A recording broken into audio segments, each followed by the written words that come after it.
Have you ever stopped to think about what you're really saying when you say amen?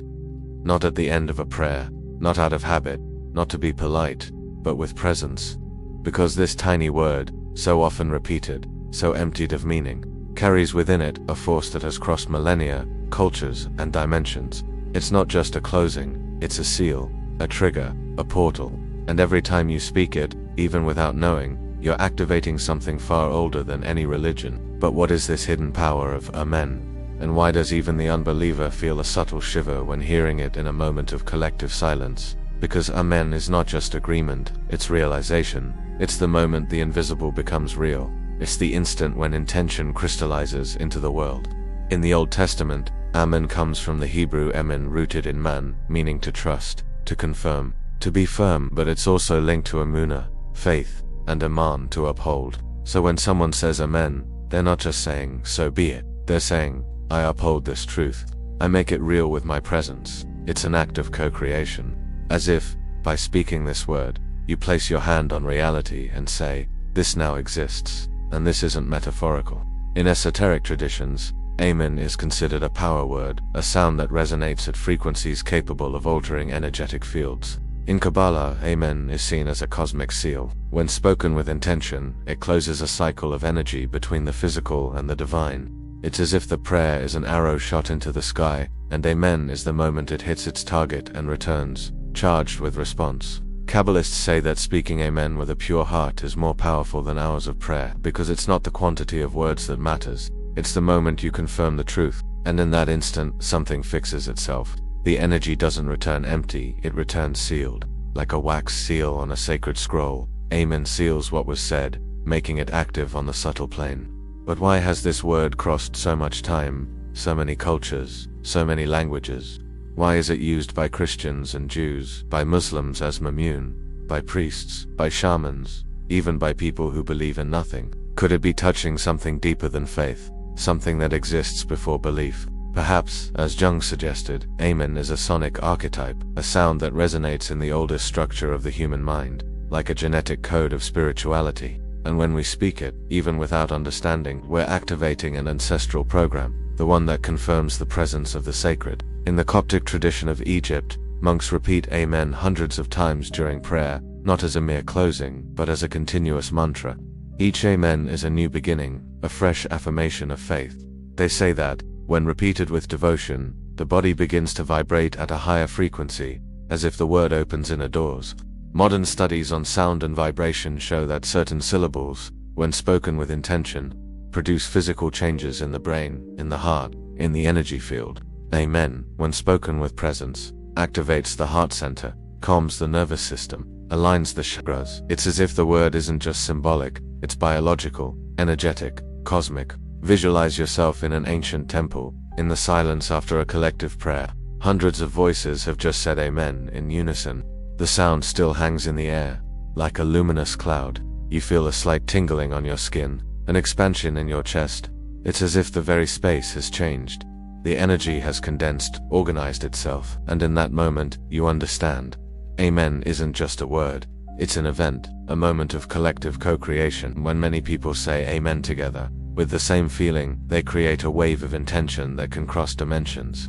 That's why, in ancient rituals, the collective amen was used to heal, to protect, to invoke. It wasn't decorative, it was functional. It was the climax of the prayer. But are we using amen correctly today? Or are we just repeating it as an automatic full stop, without feeling, without tuning in, without realizing? Because saying amen without presence is like signing a blank contract. The word is there, but the commitment isn't, and the universe responds not to words, but to the energy behind them. A murmured amen at the end of an empty prayer changes nothing, but an amen spoken with an open heart, with closed eyes, with clear intention, that one has power. It closes the cycle, it draws the invisible into the visible. It says, I receive, I accept, I manifest. Now ask yourself, what if amen isn't submission to the divine, but an affirmation of our own power? Because when we say amen, we're not just agreeing with God, we're collaborating with Him. It's as if we say, I see this truth, and I bring it here. In magical terms, it's an act of sealing. Just as a spell ends with so be it, amen is the moment intention becomes reality. And this doesn't depend on religion. It depends on presence. And perhaps that's why it's been protected for centuries. Because if people knew that a single word, spoken with conviction, could change reality, who would need temples, priests, dogmas? In the Sufi tradition, there's a powerful teaching. The right word, at the right moment, can open doors that 1,000 prayers cannot.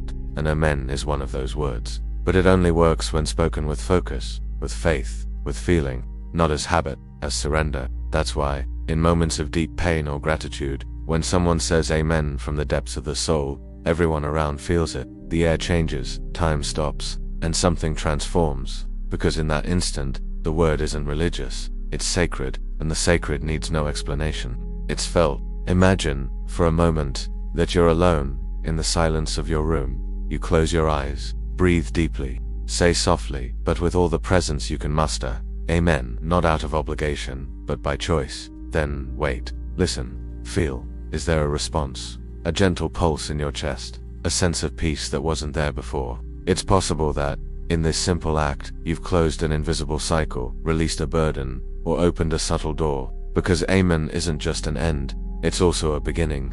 The beginning of what was sown in prayer, in intention, in desire. This makes us reflect. True spirituality isn't in the quantity of words, but in the power of closure.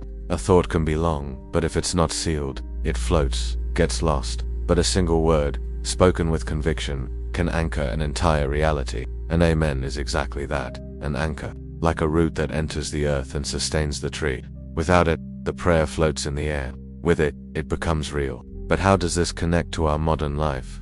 We live in a world of empty promises, automatic yes answers, agreements that aren't honored. And Amen, in this context, is an invitation to integrity. Because, when you say Amen, you're saying, I commit to this, not to others, to the truth. And perhaps that's why it has endured through time.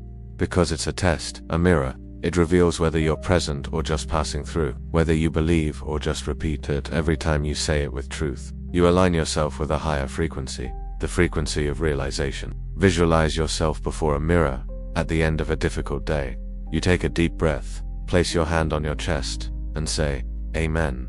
Not for a prayer, for everything, for what you lived, for what you learned, for what you still don't understand.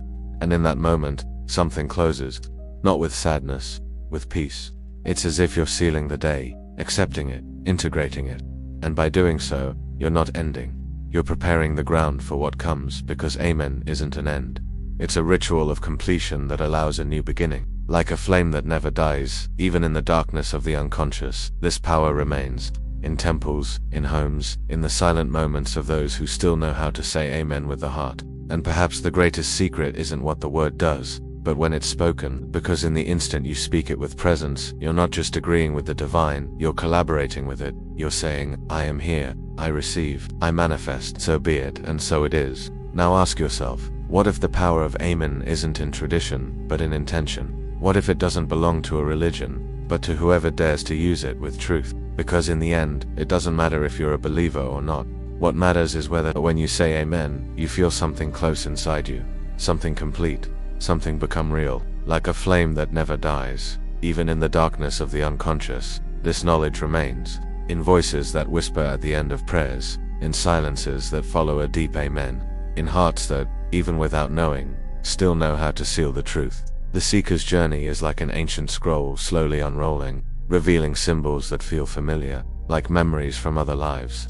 Each revelation is a candle lit in the temple of the mind, illuminating corners we never knew existed. And at the end of this path, we don't find answers, we find moments. Moments of silence after an Amen spoken with soul. Moments when the universe, for an instant, responds. So it is. Thank you for your curiosity and courage to walk these untrodden paths. For listening not just with your ears, but with your soul. For allowing yourself to be touched by ancient truths, forgotten memories, words that carry more power than we imagine. Are you ready to take the next step?